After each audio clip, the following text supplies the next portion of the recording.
Hola, ¿qué tal, amigos y amigas? ¿Cómo estáis? Lo primero, quiero daros las gracias a los seguidores, suscriptores, suscriptoras que apoyáis este canal. Hoy vamos a hacer iba a decir un vídeo un poquito diferente. No me gusta mucho hacer este tipo de vídeos porque el síndrome de impostor ataca, pero sí que es verdad que últimamente estoy viendo ciertas cosillas en algunos manuscritos de compañeros que digo, a ver, ¿qué pacha? No tenemos claro cómo se usan los guiones. Pues vamos a ver si lo aclaramos un poquito.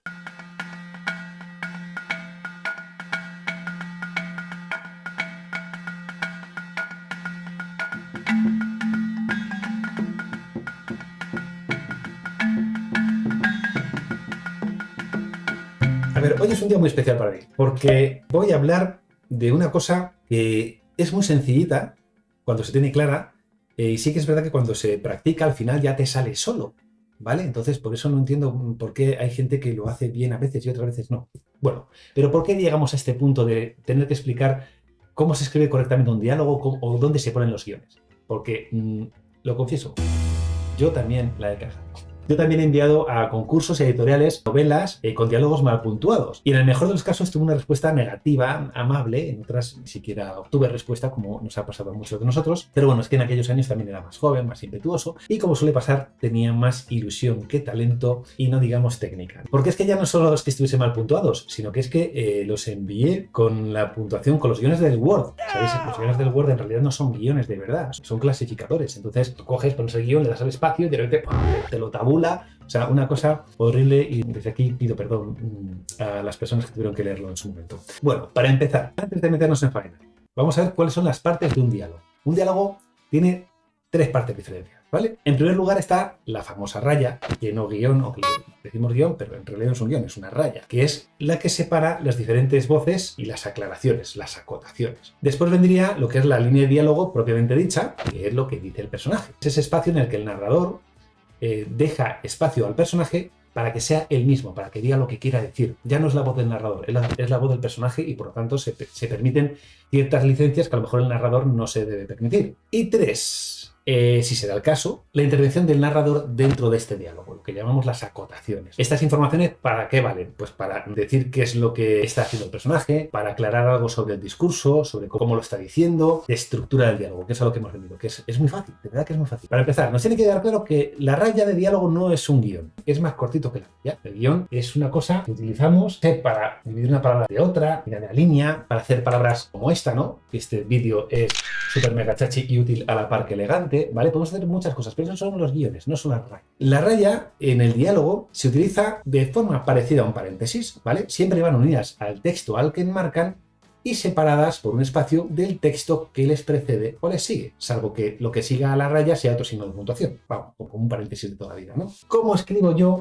esa dichosa raya en mi teclado? Esto lo habréis visto en algún sitio, seguramente. Es una cosa que es terrible. Es el AD más el 0151, que esto no lo he hecho en mi puñetera vida. Pero hay más formas rocambolescas de hacerlo. Por ejemplo, podemos hacer... Ojo, esto que estoy poniendo, yo creo que no lo usa nadie. Ahora os digo el truco fácil. Control más Alt más guión del teclado numérico, ¿vale? Así también se hace. Si estás utilizando un Apple, se puede hacer con Alt más mayúsculas más guión. Esto es horrible, ¿vale? Esto es horrible. Entonces es mucho más fácil, tanto en el Word como en el Documents de Google, el Drive, que es lo que utilizo yo, directamente asignando el símbolo, te buscas lo que es la raya que tú quieres, lo que se llama M-dash, que significa que es una dash, una raya del tamaño de una M, y, por ejemplo, puedes coger ese símbolo y asignarle una combinación de teclas. Ahora ya directamente lo hago con dos guiones seguidos, y cuando toco dos guiones seguidos, me los transforma en una raya.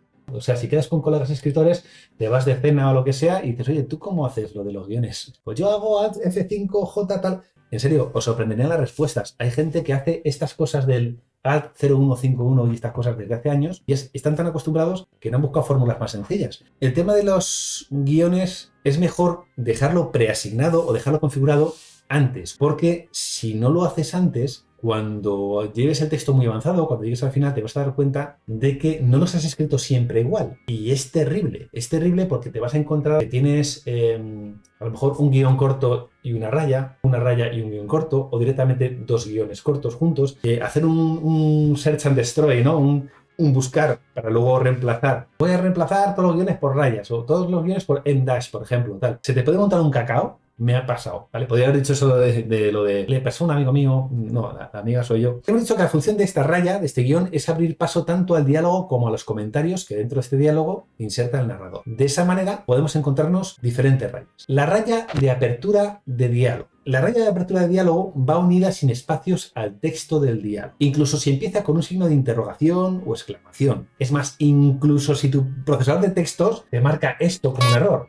aunque te ponga que la raya y el interrogante juntos es un error, la raya y la apertura de exclamación es un error, no lo corrijas. ¡Es una trampa! Entonces, la biblioteca estaba viva. Pues vale, siempre que una línea de diálogo ya termine, ¿vale? Ha terminado, ya no os dicen nada más, termina con un punto. Ahora vamos a ver otra raya diferente, que es la raya de apertura de inciso, de acotación. La raya a partir de la cual el que habla ya es el narrador. La intervención del narrador ha de ir precedida de una raya y pegada a la misma. Bienvenidos, aventureros literarios, dijo Zen Utrio. Ese dijo Zen Utrio está pegado a la raya. De igual manera, la palabra bienvenidos también está pegado. El único espacio que vemos ahí es entre el final del diálogo, el final de lo que dice el personaje, y la raya que da paso a la acotación. Pueden darse otros casos, por ejemplo, que tengamos un personaje que no se calle ni bajo el agua, ¿vale? Que continúa hablando tras la intervención del narrador. Pues entonces habría que cerrar esa acotación con otra raya. Y esa raya también va pegada al texto que enmarca. Igual que haríamos con un paréntesis. Siempre van sin un espacio en medio. Van con el texto dentro. Tal cual, pegadito, concentrado. Vale, pues las acotaciones también. Bienvenidos, aventureros literarios, dijo Zen Utrio cogiendo al vuelo uno de los libros que saltaban entre los estantes de la biblioteca. Parece que vamos a pasar algún tiempo juntos, así que poneos cómodos. Al igual que antes, bienvenidos va pegado, es cuando comienza a hablar el personaje, dejamos un espacio porque termina el diálogo, y la raya con la que entra la acotación. Todo el tema de dijo Zen Utrio, cogiendo al vuelo, pero es que el personaje luego no se calla. Pues una nueva raya pegadita a la acotación, ya os digo, como si fuera un paréntesis, uno por cada lado, es el truco más sencillo, y lo siguiente a la raya, que es un signo de puntuación. ¿Cómo va ese signo de puntuación? Pegado, siempre. Una vez que está pegado, pues ya como siempre, espacio y continúa hablando el personaje. Pero ¿qué pasa? Que es que estos incisos, estas acotaciones que ponemos en medio, y esto también sugiere muchas dudas, pueden tener diferentes características. Aquí decimos, dijo Zen Utrio. Ese verbo, dijo, es un verbo de habla. Es un verbo de habla o asimilable. Siempre que el inciso se inicie con un verbo de habla, estará separado de la frase del diálogo solo por una raya. Son muchos los que han atravesado las puertas de esta biblioteca y muy pocos los que han sido capaces de marcharse, aseguró Zen Utrio. ¿No os hagáis los sorprendidos? ¿Acaso no leísteis el cartel que hay a la entrada de la biblioteca? Les preguntó el viejo bibliotecario. Digo, a ver si es una rata. No, no es una rata. Está bien, está todo correcto. ¿Vale? En estos casos, ya sé por qué metiste caso. En estos casos, en el que termina con una interrogación, lo lógico sería que lo siguiente que escribieses fuera con mayúscula. Que el final de la interrogación, como fuera un final de exclamación, funciona igual que un punto. Pero no. ¿Por qué? Porque les preguntó el viejo bibliotecario, es un verbo de habla o asimilable. ¿Cuáles son los verbos asimilables de habla? Hay gente que dice bramó, escupió, ronroneó, graznó, yo qué sé. Le dije que tradujeras el cartel antes de abrir la puerta. La voz del aventurero fue apenas un susurro. Fijaos, este caso lo he puesto en modo trampa. Aquí no hay un verbo asimilable de habla, pero después del guión, el narrador lo que hace es una modulación de cómo está hablando esa persona. ¿Por qué digo que esto es un ejemplo trampa? Porque dependiendo a quién leas, a veces esta norma no la aplican y entonces lo que hacen es esto. Al no tener un verbo de habla en la acotación, lo que le correspondería sería un punto, guión y luego comenzar con mayúsculas. ¿Por qué he puesto los dos ejemplos? Porque os vais a encontrar las dos. Hay correctores, hay editores que prefieren una forma, otros que prefieren otra. En cualquier caso, escojas la que escojas, el consejo que te doy es que mantengas la regularidad, ¿vale? En la forma en la que hayas escogido. La regularidad en un texto hay que mantenerla siempre. Ese es un consejo muy importante, tal como que no tomes la medicación que te da la vecina, consulta a tu médico farmacéutico y que los colores y sabores pueden ser diferentes a la presentación de la foto. Vamos a hablar ahora sobre la raya que cierra los incisos. La raya que cierra los incisos debe ir pegada al inciso por un lado y al signo de puntuación que corresponda por el otro, con la línea de diálogo. Por ejemplo, no estoy acostumbrado a las visitas inesperadas. Resopló Cenutrio al descargar el montón de libros que llevaba sobre la mesa. Se sacudió el polvo de la túnica y se giró hacia los recién llegados. Y bien, ¿qué os he traído por aquí, aventureros? Aquí tenemos el mogollón. Aquí están aplicados todas las cosas que hemos dicho, todos los ejemplos que hemos dicho. Primero, guión y diálogo pegadito. No estoy acostumbrado a las visitas inesperadas. Como lo siguiente va a ser el resopló, que es un verbo de habla, pues después de inesperadas no hay un signo de puntuación. Va directamente un espacio, el guión y el inciso. Resopló Cenutrio al descargar el montón de libros, bla, bla, bla, bla, bla, bla, bla. Termina la acotación y el siguiente guión, ¿cómo tiene que ir? Pegado a la acotación. Ya dijimos que los guiones, como si fuesen paréntesis, concentrados ahí con la acotación, ahí apretándola bien. ¿Qué pasa? ¿Que vuelve a hablar aquí el coleguita? Pues entonces habría que poner el signo que corresponde. Al principio de toda la frase, no estoy acostumbrado a las visitas inesperadas, debería haber ido un punto. Pues ese punto se traslada al final de la acotación, pegadita al guión, y como si no hubiera pasado nada, como si la acotación no existiera. Ese es el mejor ejemplo. La acotación es como si hubieras cogido el bloque, bueno, y la frase tiene sentido.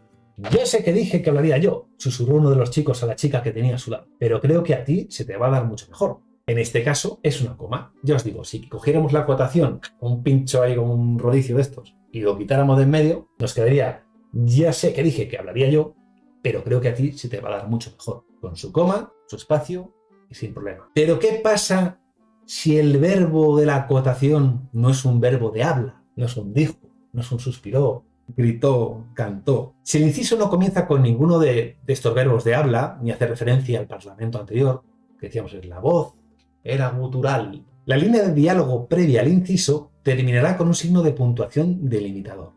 Este puede ser un punto, signos de interrogación, admiración, puntos suspensivos, etc. El inciso, ojo, comenzará con mayúscula y el regreso a la línea de diálogo comenzará con punto.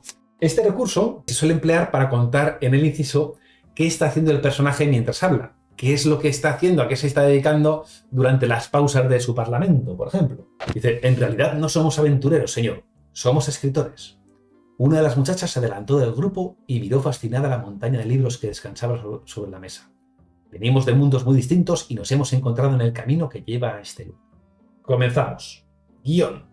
Bien pegadito al guión. En realidad no somos aventureros, señor. Somos escritores. Punto. ¿Por qué punto ahí? Porque después del guión lo que viene no es un verbo de habla, ni un verbo asimilable al habla, ni cuenta cómo lo está diciendo, en qué tono, ni en qué, cómo lo está cantando, sino que está contando qué está pasando mientras están hablando. Una de las muchachas se adelantó del grupo, podía decir, una cortina se cayó de repente y lo sorprendió. Entonces hay que poner un punto donde termina el diálogo, comienza la acotación, como siempre, espacio, acotación concentradita ahí con sus pinchos de rodicio, hay uno por cada lado, rayas, termina la acotación y entonces habría un punto y continúa hablando.